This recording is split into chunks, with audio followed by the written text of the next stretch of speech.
Hi everyone, আশা করি সবাই ভালো আছেন, সুস্থ আছেন। আমি অনেক ভালো আছি, সুস্থ আছি। আর আজকে আমি আপনাদের সঙ্গে শেয়ার করতে চলেছি চুনো মাছের চচ্চড়ি।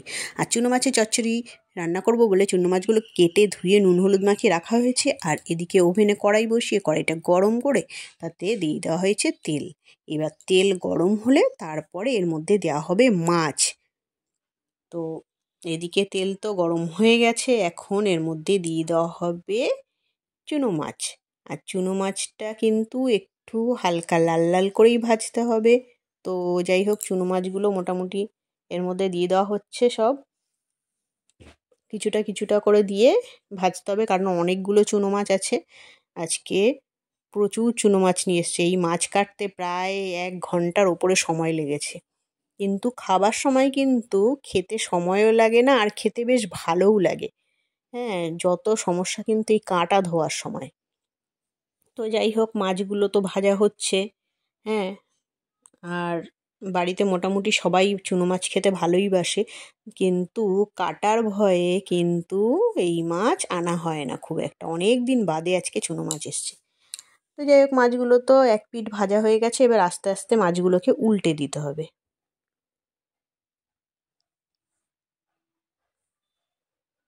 এই মাছ কিন্তু বেশি নাড়াচাড়া করলে কিন্তু ভেঙে ভেঙে যায়, তাই জন্য খুব ধীরে ধীরে মাছগুলোকে উল্টাতে হবে। আর এক পিঠ হয়ে যায় তারপরেই একদম উল্টানো ভালো, কারণ একটু বাদে বাদেই কিন্তু মাছ নাড়াচাড়া করলেই মাছটা ভেঙে যাবে। আর এদিকে মাছ ভাজা প্রায় হয়েই এসছে, এখন কিন্তু মাছ ভাজাগুলো নামিয়ে নিতে হবে। খুব কড়া করে ভাজা হয়নি, একটু হালকা লাল করেই ভাজা হয়েছে। খুব কড়া করে ভাজলে একদম ওটা আবার শক্ত হয়ে যাবে। যেহেতু চচ্চড়ি করা হবে তাই জন্য মিডিয়ামভাবেই ভাজা হয়েছে, মানে হালকা লাল করেই ভাজা হয়েছে।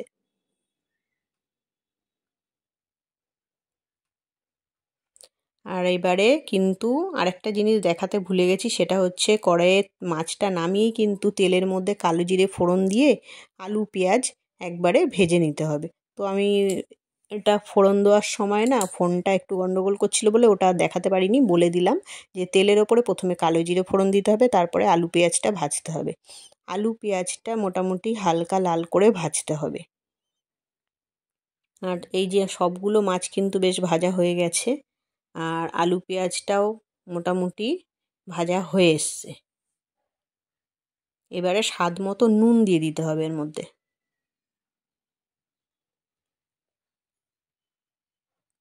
নুনের স্বাদটা কিন্তু বুঝেই দিতে হবে সবাইকে, যে যেরকম পরিমাণ মাছের রান্না হবে সেই অনুযায়ী নুনটা দিতে হবে আর কি।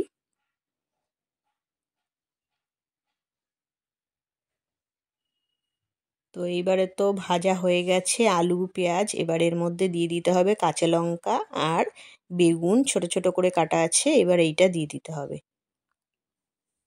দিয়ে এবারে একটুখানি ভাজতে হবে।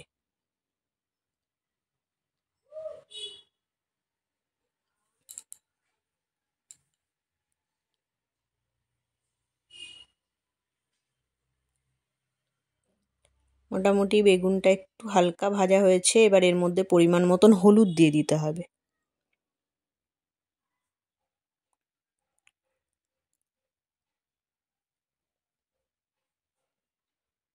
বেগুনটা কিন্তু প্রথম দিকে দিলে না কি হয়, একদম গলে একদম জলের সঙ্গে মিলে যায়, সেই জন্যই ভালো লাগে না। তাই একটু আলুটা ভাজা হলে তারপরে বেগুনটা দিয়ে হালকা একটু নাড়াচাড়া করে হলুদ দিয়ে, তারপরে হলুদটা দিয়েও হালকা করে ভাজতে হয়। ভাজার পরে এর মধ্যে দিয়ে দিতে হবে পরিমাণ মতন জল। জলটা কিন্তু অল্প করেই দিতে হবে, কারণ এটা ঝোল হবে না, চচ্চড়ি যেহেতু হবে তাই জন্য জলটা খুব মেপেই দিতে হবে, যাতে এই বেগুন আলু এগুলো গলে যায়, এরকম বুঝেই জলটা দিতে হবে এর মধ্যে।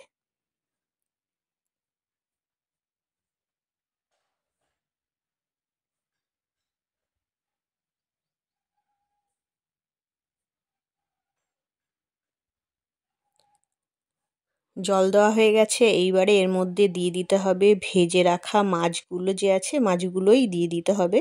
কারণ হচ্ছে আলু গলতে গলতে মাছের মধ্যেও নুন হলুদ ঢুকে যাবে, আর আলু গলতে বেশি সময়ও লাগবে না, যেহেতু খুব পাতলা পাতলা করেই কাটা আছে। আর অনেকটা ভাজাও হয়ে গেছে, মানে হাফ সেদ্ধ ও হয়েই গেছে। আর 10 মিনিট মতন হয়তো ফোটালেই এটা হয়ে যাবে। তাই জন্য একবারে মাছ দিয়েই এটা সেদ্ধ করলে কি হবে, মাছের মধ্যে বেশ সুন্দরভাবে এই যে নুনের স্বাদটা ঢুকবে আর কি, আর একটু নরমও হবে, ভালো লাগবে খেতে আর কি। তো এবারে এটাকে ঢেকে দিতে হবে 10 মিনিটের জন্য। 10 মিনিট বাদে ঢাকনা খুলে আবার দেখে নিতে হবে যে সব কিছু ঠিকঠাকভাবে গলেছে কি না, আলু বেগুন। তো এদিকে তো একদম ঠিক টাইম মতনই ঢাকনাটা খোলা হয়েছে, একদম রেডি হয়ে গেছে চুনো মাছের চচ্চড়ি। দারুণ স্বাদের লাগে খেতে, আপনারাও চাইলে এইভাবে বাড়িতে তৈরি করে খেতে পারেন, খুবই ভালো লাগে। আমাদের তো ভীষণ ভালো লাগে এইভাবে চুনো মাছের চচ্চড়ি খেতে। তো আপনারাও একবার তৈরি করে দেখুন, আশা করি ভালো লাগবে। আর আজকের ব্লগটা আমি আর বেশি বড় করলাম না, এখানেই শেষ করছি। আগামী দিন আবার নতুন কিছু নিয়ে চলে আসব। আপনারা সবাই ভালো থাকবেন, সুস্থ থাকবেন। আগামী দিনের জন্য আবার একটু অপেক্ষা করুন। আর ভিডিওটা ভালো লাগলে লাইক করে দিন, প্রচুর প্রচুর প্রচুর শেয়ার করে দিন, আর সুন্দর সুন্দর কমেন্ট করবেন। ওকে, টাটা, বাই বাই।